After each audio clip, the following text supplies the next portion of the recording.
Morning guys, Declan from Elross Caravans here. Today we're going to take you through a tour of this ECX25. Righto, so into the nitty gritty straight away, because usually I do that at the end of the video. So today I'm going to do something a bit different and we'll just get it out of the way early on. So customers came to us, wanted to build a large livable van. So they've just sold their house. This is their permanent living spot now. So hence the reason why this van is so large. A little bit different on the colour scheme as well, because this is going to be on Rio Tinto sites up on the mines up north. Rio Tinto got on the phone to us and said you can't have your normal colour scheme because it's going to be going up and down on the railway tracks as a bit of a line haul item. So unfortunately we've had to do a different scheme. I think this actually looks quite good. So we've done our obsidian edition on this. So it's a little bit just black and white scheme, a little bit low key, but I think it does look fantastic. Into the van specs, obviously full 150 by 50 by 3 chassis main rails on our Elross Duragal chassis. And we've also done the cross members and also the drawbar in a 4mm thickness as well, because this has got 4.5 ton rated suspension underneath. It is just the XT coil, so it's not an airbag system in this. They didn't require the airbag because of their type of use and living conditions.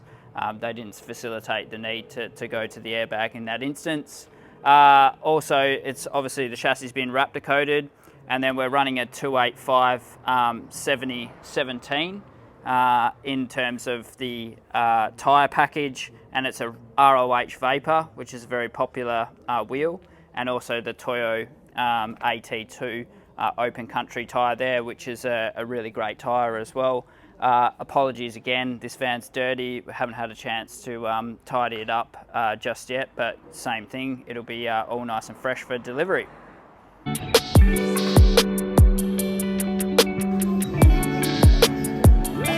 So we're running really short on time today, so this is going to be a really quick whip around video. On the back we've obviously got the dual spares again, so the ROH Vapors with the Toyo Open Countries.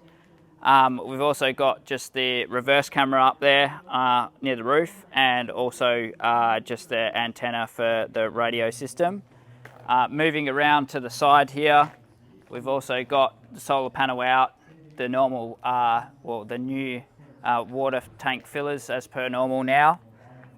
And obviously just up there is the 15 amp inlet to plug in if you're doing mains power, and on the center of the wheel arch, because that's where the fridge is inside the van, that's where the mains water pressure inlet is, dunning position. And then obviously we've got a Filmac ball valve on the grey water tank there, so you can evacuate your waste when you need to. Around to the important stuff at the front end, obviously 1950mm drawbar as standard on every ECX van that we do. Running a DO45 for the weight rating, and also the 10mm high-speed steel chain that you need to run for a 4.5 ton rating as well.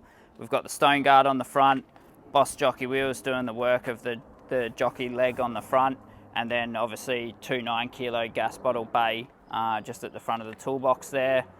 And then moving around, we've opened this one up so you can see we've got some comments last time that we didn't open the toolbox. So yeah, standard toolbox form. You just get a nice drawer slide in there so you can put a Weber Q or whatever you want in there. So that rounds up the front end of the van.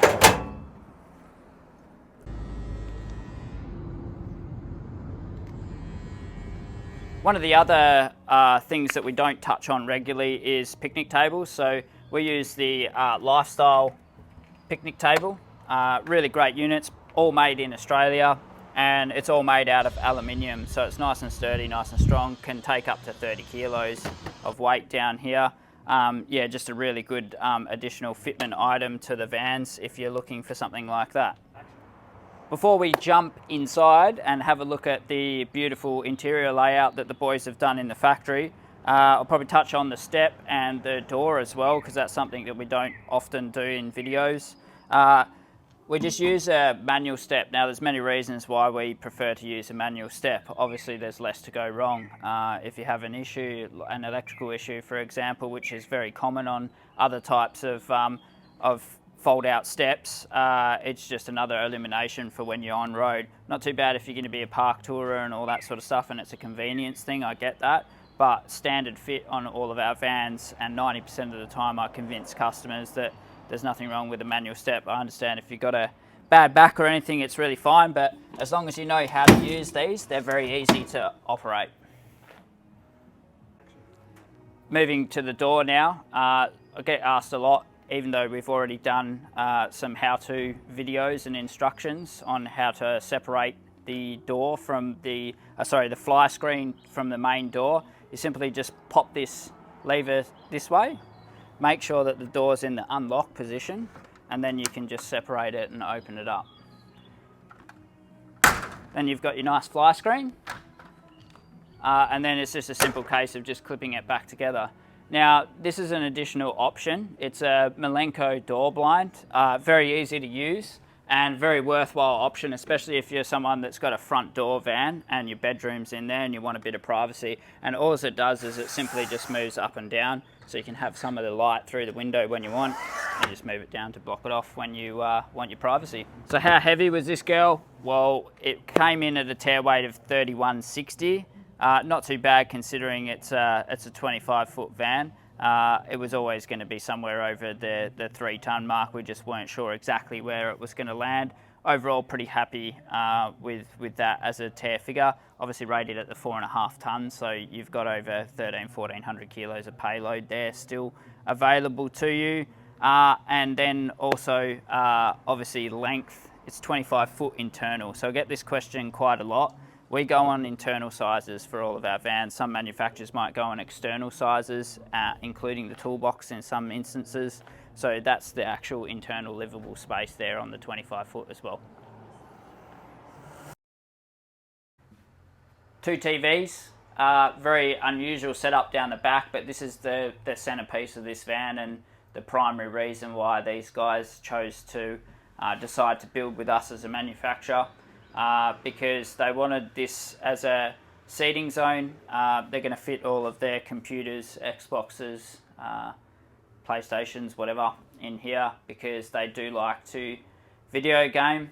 So we've set up this van and this section to be sort of a gaming zone. Now, tables folded down because A, I don't really show that too much in videos, and B, the customers said that they're probably going to more often than not leave the table in that position.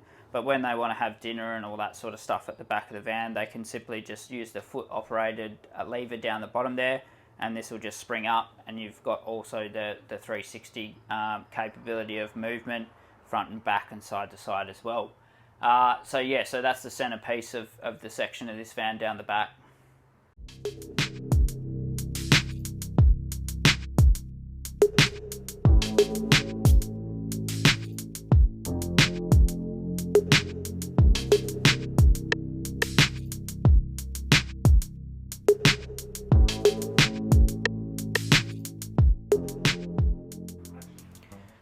Moving now into the center of the van, obviously we've gone for a center galley kitchen due to the layout of the van and the size. We've got the affordability that we can have quite a generous amount of kitchen storage in this section of the vehicle. The customers have also required higher bench tops in the van. So we've done the bench tops at 1020 in this van, where a normal bench height in any normal house or caravan is around about the 920mm mark. So that's a little variance that we've tailor done for these clients. And probably the biggest feature that you'll see in this kitchen is we've also fitted a dishwasher. Now, some people will be, why do you need a dishwasher, etc., etc. These are all the little things that we can do as a manufacturer to just make it a little bit more bespoke for your needs. That's not a problem for us to fit things like this. And considering these customers are going to be living in this van full time, I think that's a fairly worthwhile addition. As you'll see under the overheads as well, we've got the LED strip lighting tucked up under there. Just adds a nice soft evening light if you just want to have some quiet time and some downtime in the van and you don't want all the lights blaring. It's a good option just to have the overhead lights on, and they just provide that nice soft light that you need just to commute around the van in the early evenings or watch a movie, etc. Over the other side of the van, Bushman's 280 litre fridge. I said in the last video that was the last van to have it. This is actually the last van to have it, so apologies on that, but definitely it is the last one. No more vans will be having this fridge fitted in there. The new size is obviously the 230 litre option. And then as we come down a little bit further here, we've got our pump house. So you've got your tanks that correspond to the outside tanks, and then you've just got easy access to your water pump there as well to just change the filters, or if you spot any problems or anything like that, it's not tucked away under a cupboard or somewhere where you've got to get down on your back and get to it. So nice easy access, and that's what we try and provide. Now moving further forward, as I walk backwards, you get my drift, into the ensuite, which is a centre ensuite, over the wheel arch, so constricted some ways, and also you'll see that we are waiting on the concertina doors again. So just imagine that I'm opening and closing a concertina door.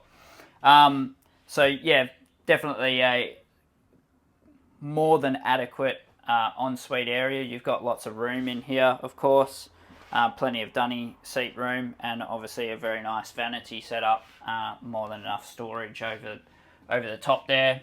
If Naz spins around and has a look-see into the shower, we've got a bit of a different shower head set up there. Customers supplied that to us. Please don't supply us that again, because it was a nightmare to try and fit. So that is a variance there, not normally something that we would fit, and I'd probably hesitate to do that again. Moving further forward again, we come into the bedroom area.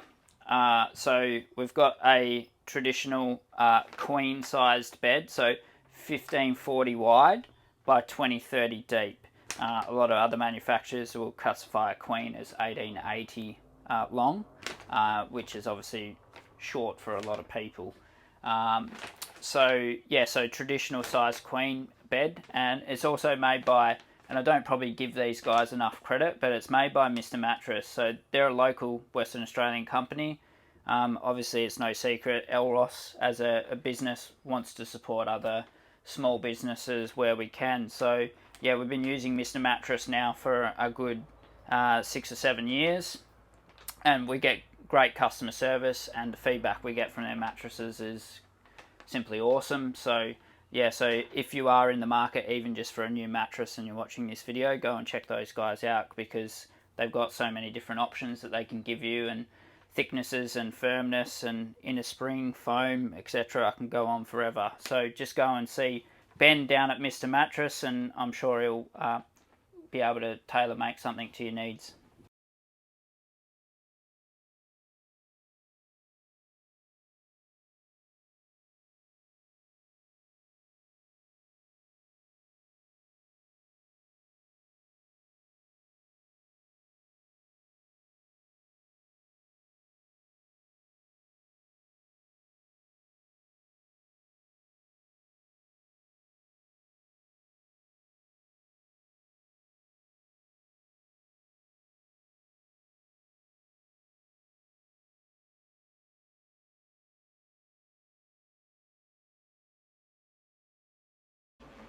Now talking off-grid packages, so this is fitted with our off-grid package. It's also fitted with the RedArc TVSM system, Total Vehicle Management System.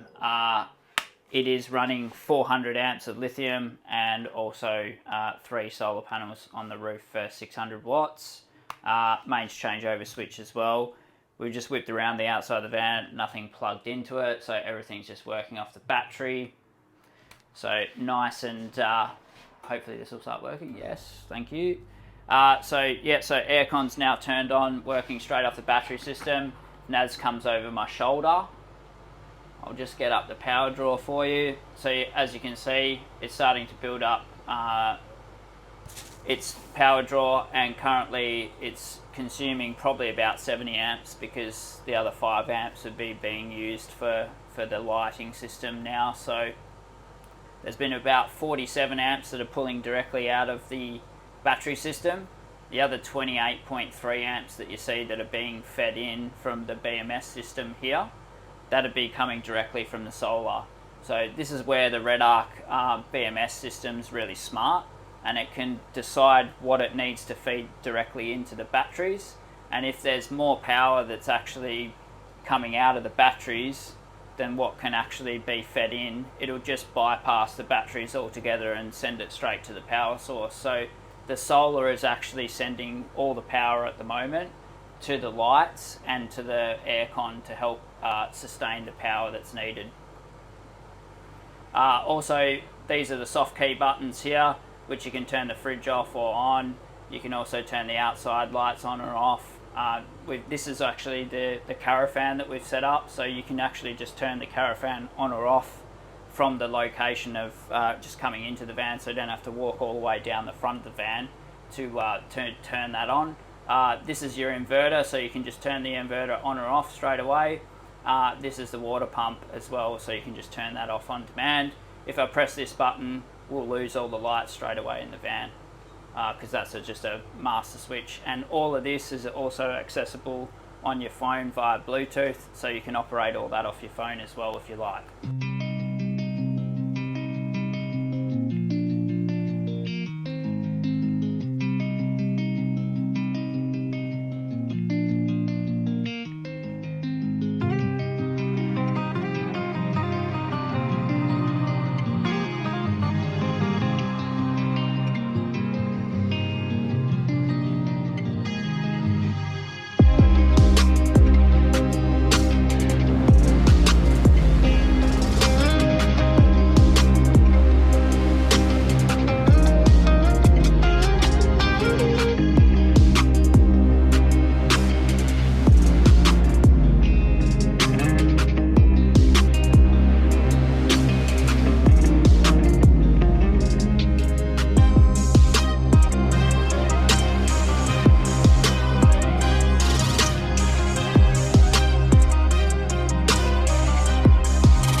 So that about wraps it up for another video here at Elross. Hope you enjoyed this tour. Like I said, largest ECX that we've ever built.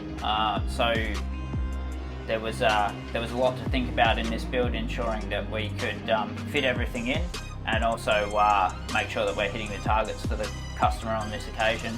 Turned out to be a great van, some great features, some different features that we've not done before as well that have worked really well. So yeah, looking for some more feedback on it. Do you like this colour scheme? Very classical, it's a very common colour scheme that we get asked to do quite often. So what are your thoughts on that? What's your thoughts on the exterior colour scheme as well? Do you like that? And what do you think's towing this van? Comment below, and we look forward to seeing you in the next video. See ya.